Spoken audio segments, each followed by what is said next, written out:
Starting to get a little toasty in Florida. I had to bust out the canopy in the driveway because I got a garage full of Cookie Monster. Well, the alternator started going bad in the old van, and I just put it in last week. Isn't that great? Super excited about it. No, I'm not. I'm lying. If you guys remember, I bought this AC Delco remanufactured alternator off of Amazon. The first one I got was seized. The second one that I got had a little funny noise to it, but it worked until about yesterday, and the volts went. And if you guys and gals remember, on the dually, I had a ton of issues. I got a brand new Hydro Boost unit, an alternator, an ignition coil, and a power steering pump, and they all failed within a very short amount of time from installing them. So it is happening again. It's the curse of the 90s GM parts. They just suck. So I went to AutoZone and I got a brand new alternator with a lifetime warranty, and funny enough, the starter started going bad. So I got a brand new one of those. And also, if y'all remember, this is my $5,000 Hot Rod Power Tour Challenge van. I'm trying to do the entire Power Tour for $5 grand or less. So these brand new parts are eating into my budget, but what's the point of getting used parts and aftermarket parts if they're just gonna fail and they're not gonna work? So I do read a lot of my comments, and when I posted the video about the van and announced the challenge, some of y'all were like, well, why don't you go to a junkyard? And some of y'all were like, well, why don't you go to a parts store and get a lifetime warranty on them or whatever? And the reason I didn't do that in the first place is because, one, I don't trust junkyard parts when I'm trying to drive 2,000 miles. And two, for the latter comment, that is a very good point. I was trying to save a couple bucks, but at the end of the day, a lot of these parts stores don't have these parts in stock, so you're gonna have to order it anyway. Amazon has a lot of times Amazon will have next day delivery, same as the parts stores. So I didn't think it was gonna be an issue because, hey, it was an AC Delco alternator. But here we are. Just noticed this too. See that? Yeah, the high pressure switch or low pressure switch is leaking, which is awesome. And back in there, the AC compressor, I started seeing some bubbling. So we definitely got some leakage going. We're not gonna worry about that right now. We're gonna dig all this out, get the alternator back out, put in the new one and see what happens. You know, a lot of times I wonder, like, is it even worth making these videos for these like basic repairs? They're not exciting. There's nothing that really is like fun about them. And really, I don't know, I just get a little frustrated when, oh, you know what? Let me disconnect the battery. But you know me, I'm gonna do it anyway. So check this out. Chris at C&K Metal is a buddy of mine. I was at the local car show that we have here, which is actually, it was actually the last one, which is kind of sad. Had the van with me, and you know, we were just talking about the van because that's what you do when you go to car shows. Anyway, he was a ASE certified tech for GM when these were brand new. And I asked him, I was like, hey man, do you have a brick? Do you have an OBD1 port reader? He was like, nah man, but there's a hack where you can like jump the connections and you count how many blinks the light does. What are you talking about? So we're gonna stop by and see Chris today, see what that's all about. Boys just got home.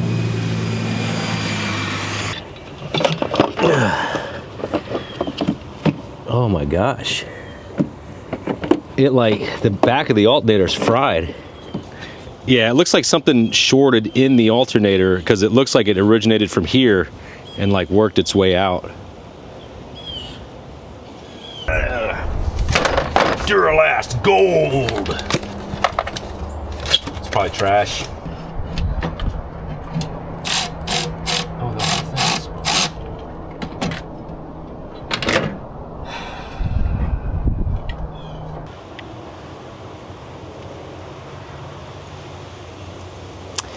Brand new alternator from AutoZone. Gold, Duralast Gold. See that? There's studs loose.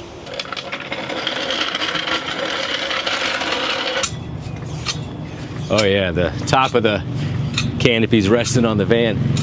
It's all good. Definitely gonna need wheel bearings. Get a load of that. Is that factory right there? I'm not sure. I think that's a factory option from GM. Where's my... No. Meatloaf's out here. Decided to take a piece of my intake. That's mine. Dude, don't. Hang on.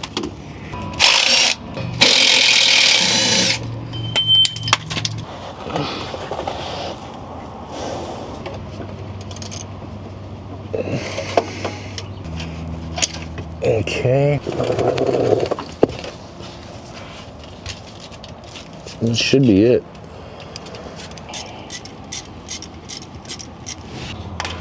Oh, oh, my shoulder.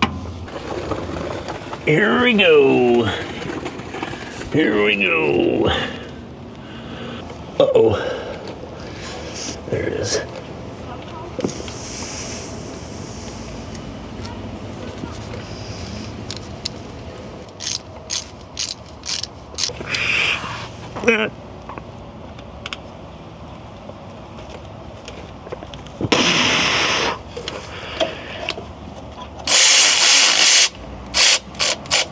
Yep, and that, we got this bolt, and we got that bolt, and they are the same size, right? Yep.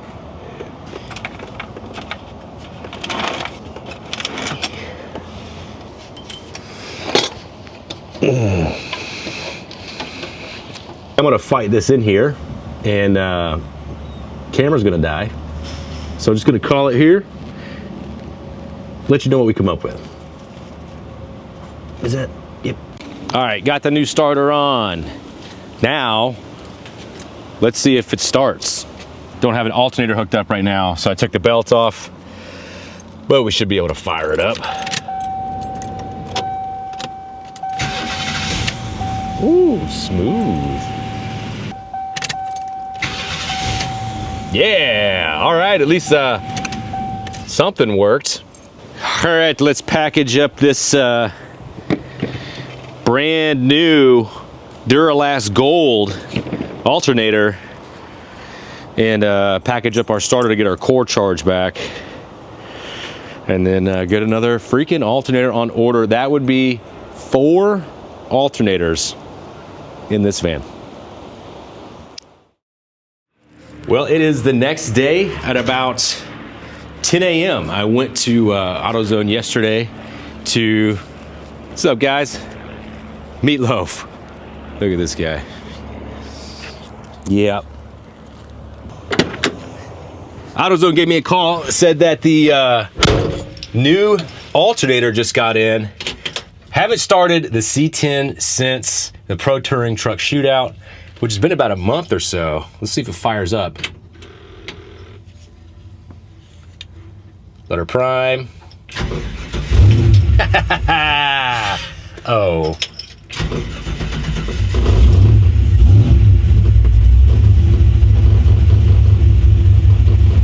Yeah, buddy. Thanks, bro. Yeah, here we go. I'm really hoping this is what Cookie Monster turns into. Just, you hop in it, it fires up, you drive it, you enjoy it.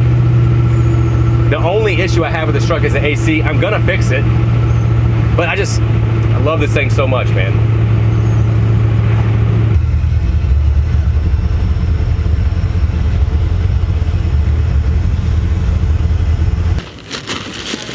So the last one, this stud was loose. Good. Perfect. I think I already paid for it. Yes, you're good. All right, do you need to do anything else? Oh, actually, can I buy this? Sweet. Okie dokie. Hopefully, AutoZone came through with this one. Checked it at the counter. Everything seems to be good. Let's put it in the freaking van. And I got to run a bunch of errands today for the dually. And if you noticed, the dually is no longer in the driveway, which means it's at the paint shop. Now I got to dig through my pocket full of keys. Also bought some AC stop leak. Hoping that's going to help me out with the van. Not sure though. Hey, that's Brooke. Is that a new one? No, I've had it for a while. Oh, really? Yeah. I just haven't seen it much. Yeah. This thing is awesome. Thanks. Good old Brooke and Victor. So Victor has this yellow square body that is awesome, and he got it and it just wasn't built to spec. So it's been one thing after another. He's had the truck for a year. Long story short, he ended up pulling the motor that was put in it, and he went with a built 6.0 with forged internals. It's gonna be a dope truck. I hope to have it on the channel one day, but I feel bad for the guy because, you know, he had this like supposedly super nice truck, and then the more he dug into it, the more it was like, nah, I gotta redo it. That's his Cookie Monster. It's a nice van. Look at that, got the bubble windows. It's fishbowl, that's what it is.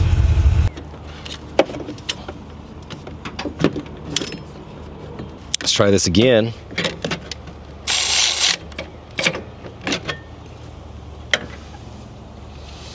We're good.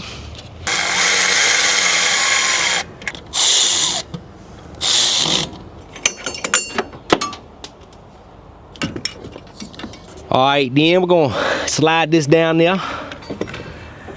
Guys, I'm not using a crescent wrench. Show me something good. I like it. I like it. So those codes popped up after I did a burnout.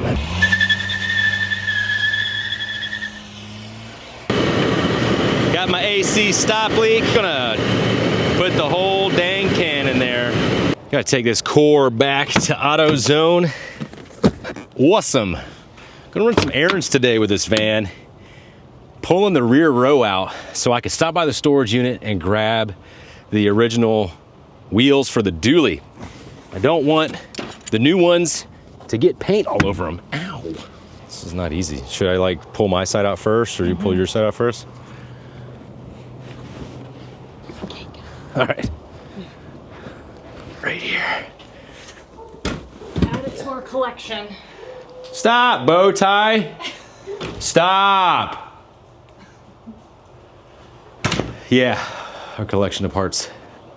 Thanks, bro. Gonna have to get a new hinge for this or something, because that's should be staying open. Anyway, so much room back here. So far, so good on this first test drive. We're holding right in the dead center of that gauge. Starter sounds amazing. Sounds like a brand new starter, because it is. Gonna go see our buddy Chris at C&K Metal. Like I said, he was an ASE certified tech for GM when these were brand new on the lot. So got a couple questions for him. We're gonna check his shop out. He's the fella that worked on my 67 C10. All right, I gotta record Chris's magic over here. Has this got the square connector? Yeah. All right, Chris has got a hack for me. So, all right, you want to give me a rundown on what you got going on? Oh, we're gonna jump the ALDO connector and just count the flashes, man, old school. So where are the flashes displayed? Check engine light. Oh, really? Light, yeah. Okay, let me hop around here. We're just gonna take a paper clip. We're gonna jump the top right two. Oh, look like at this, that. right? They actually make a tool for this, but I'm old school. I was doing this back in the day, so. Then you're gonna turn the key on and you're gonna get a code 12 at first. So it's 1, 2 flashes, and then any codes that are in it after that will show up. All right, so 1, 1, 2. That's gonna do it 3 times.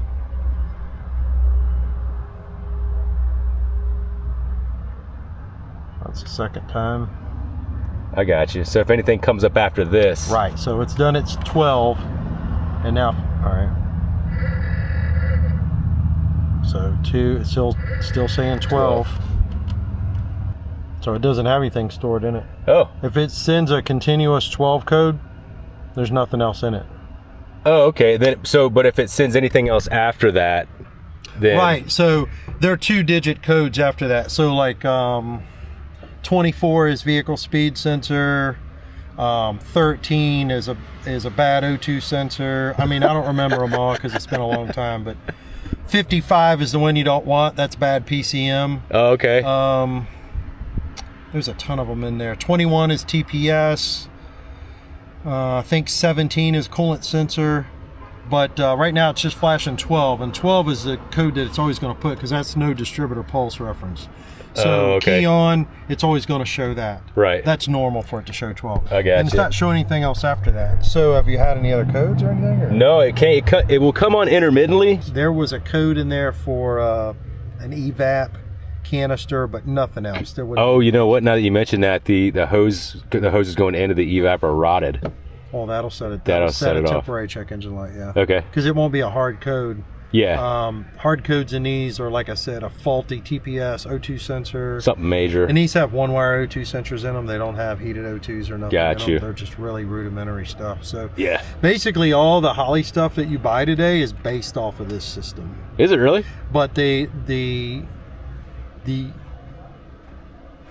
technology is better today. So the self-learning and stuff wasn't around back then. But the concept or the design of the fuel injection is based off of this early GM TBI setup. That's crazy, you choose man. a feedback O2 sensor to control it instead of having a burned-in map. Got you. But it's that's crazy. Yeah, I didn't even think about that. Same coolant sensor. I mean, the coolant sensor out of this will screw right into a Holley Terminator and run it. That's pretty cool, man. Yeah. Yeah. Some of the Honda stuff has like a 3-key thing and it'll come on. Yeah. Or a jumper out under the hood. Nissan had a little ground that you would ground and it would flash. Yeah. But any of these old school GMs with that style from 92, some 93s had it, and down, you can get the codes out that way. This is Chris's shop, C&K Metal, and he's got this killer 55. Steven's gonna paint this one, right? Yeah, Steve's gonna paint it. Yeah, man. So give us a rundown of this. I don't think I've seen this thing. All right, so this is kind of a, I didn't know it at the time, but it's kind of a rare car because it's a hard top 210. Yeah. They didn't make many of those. I didn't seek that out. It just happened to find that way. I was actually looking for an old school like post car. Yeah. Like a 150 business coupe that didn't have, was stripped down. But when I found this car, it was in such great shape. The floor pans and all are mint in it, and it doesn't have any rust, so I had to jump on it. Didn't look like this when we got it, but it was really nice body-wise. So we've, if you see the front end sitting up high, but it's not a straight axle. Okay. A lot of the cars that were built in the 70s that ran in the gasser classes didn't have straight axles. They had A-arm suspension, and they used, you know, trick springs like Moroso springs and ball joint spacers and all to get the front end up and get it working. And that's what we've done here, but we've mixed a few things in, like a power rack. Oh yeah, I saw that. Right? Yeah. And we put tubular control arms on it. We got disc brakes on it. We've got our line lock here and a proportion valve for the rear. And in the back, I'm using an 8.8 rear end out of an Explorer. Okay. It's the same width. Yeah. Is the 55 Chevrolet rear end, so other than welding the brackets on, it's a complete bolt-in. Oh, that's awesome, man. So we've got the disc brakes from that too, so it works really good in the car. It's going to have a small block with a tunnel ram, fender well headers, you know, a 4-speed, everything that they had back in the day, and an old school, you know, hot rod paint job. Yeah. With the flaked out roof. Heck yeah, that's going to be sweet, man. Yeah, we still got a little 4-point roll cage we're going to weld in it. Oh yeah. You know, for the old school look. It's got the this one's bolted in, but the other one's just got flopping. This is a replica of like the old Dodge A990 van seats that they put in all the lightweight race cars from the factory. Yeah. So are they comfortable? Not really, but they're cool and they fit the whole motif of the car. You know? And then I put a tilt wheel in it because that's cool. You gotta have that. That's right. But it's got the flat steering wheel in it. It's got all the trim for it is Delete. My dad made all the door panels for it, so they're super like just smooth and sano, nothing, you know, crazy. But if you look in here, man, the floor pans, the car is just super mint. This is original metal down there? Just the floor pans have been replaced, but the rockers and all are part of it is original, but part of it is factory. So got you. Aftermarket. I mean. So we've already got some, you know, old school stickers on it, you know, going on in the back. The back, we've got Posies, dropped leaf springs in the back. It's all brand new stuff. Yeah. Caltrax bars. We got the drag shocks in the back. Those Caltrax bars actually sit up kind of high. Normally they're like down. Well, they make two really sets. Low. They make a lowered set for lowered cars, and they make one for standard. So these are the lowered car set. Gotcha. And the difference is you only have 2 adjustment slots on this versus the standard car would give you 3. Gotcha. Okay. Well, it ought to dig pretty good for a street car. It ought to do all right. And then we got the girdle under there that strengthens the rear end. And yeah, I'm digging it, man. Yeah, it'll be fun. It'll be out here terrorizing everybody. Yes, sir. So we'll have to go to Orlando Speed World one day and heck yeah, run the cars when they're done. Yeah, for sure. For sure. Just take over for the day. Yeah, exactly. We're gonna need to rent the track and get a bunch of people together and go out there. Yeah, man, I want to do it. Yeah. It's awesome having buddies that run hot rod shops locally. I did not know any of that stuff that he was talking about, which is awesome. Every time I go to his shop, I always learn something new. C&K Metal, Bunnell, Florida. Check them out if you're looking to do any mods to your car, truck, whatever. They literally work on everything. Off camera, we were talking about that Firebird that was in there that I was walking by, had a 540 Merlin big block in it with a freaking Pro Charger throwing down like 1,500 horsepower. So I'm telling you, man, if you need anything done to your car or truck and you're in Central Florida, hit them up, C&K Metal. Anywho's, now we got to go back to the house, pick the kids up. Then we're going to run to the storage unit, grab the wheels and tires for the dually, and then double check the work that we've done on our old van. There is an ambulance coming. Run it, bro, you're good. Dogs are going crazy over here. You hear them? All right, so got back to the house, waiting on the boys to get here, and the check engine light came on, so I stuck a paper clip in those ports, and it's throwing code number 32, code 32, baro sensor circuit error, EGR circuit error, map sensor signal open. Well, that's pretty awesome. So that kind of gives me an idea on what I need to look at. So to get to the map sensor, I gotta take all this apart. Not doing that right now. Just gonna save on that. I will say also that AC stop leak may have worked. I don't see any more bubbling coming from this low pressure switch or from the AC compressor. Actually might have a TBI map sensor from the dually. I got 13.9, 14 volts to the battery. I'm liking that.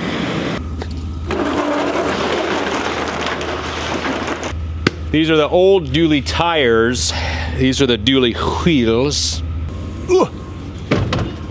So these tires are the Delante Desert Storms that were on the dually that had the blowout.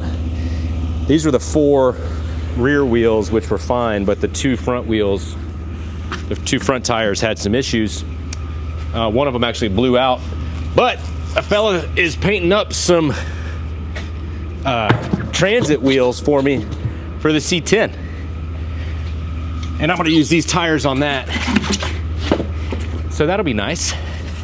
Can you load this up there for me? Yep. Roll it. Ooh. Yeah, watch out, there's a wall. All right, can y'all close that window? Let's check on that AC. It says it's sitting at just over 60, so that's not great, but it's cool in here, so I'm all right with that. Why are the lights on? Just got back from AutoZone to get my $10 core charge back on the 4th alternator. And I think we're done with that saga. Hopefully, because if I got to put number 5 in there, I'm gonna be throwing some stuff around. That was not fun. Anyway, we took care of the leaky AC unit, got the new alternator and new starter in, and we are dwindling down our power tour list. Now we just gotta clean the map sensor, change the oil, swap out one of those freeze plugs, and probably gonna do some wheel bearings. And this thing will be 100% ready for the power tour. Honestly, I could cruise it as is. because those things I could fix on the road. I ain't worried about it. And my son Walker just came up and said, hey, you need to remind everybody, we just hit 10,000 subscribers on the channel. I want to say thank you to each and every one of you who have subscribed to the channel. If you missed this video, I did a 10,000 sub special where I just went through all the highlights over the last year of all the adventures that we've been on and some of the highs, some of the lows, you know, just kind of like a year-end wrap-up. So again, thank you guys and gals for supporting this channel. I'm really putting the hammer down for the rest of this year and trying to make something out of this. I'm gonna give myself until March of 2025 and make the decision if I can keep doing this or not. And some of y'all have been reaching out in the comments asking, am I doing this full time? And right now, yes, I am. I actually have just closed my business. I'm focusing on YouTube and content creation full time. It is incredibly nerve-wracking and it is a huge risk, but it's something I've always wanted to do. And I feel like if I'm gonna do it, now is the time to do it. And if it's not coming to fruition by March of 2025, I'll just back off. Still do what I love, of course, but I just won't be pursuing it full time. Anyway, guys and gals, as always, I appreciate you watching. If you want to see me struggle working on more vehicles, you can watch this video over here. Or if you want to see some of the show coverage I do, you can watch that video over there. If you want to subscribe to the channel, that would be freaking awesome. I'll see y'all in the next video.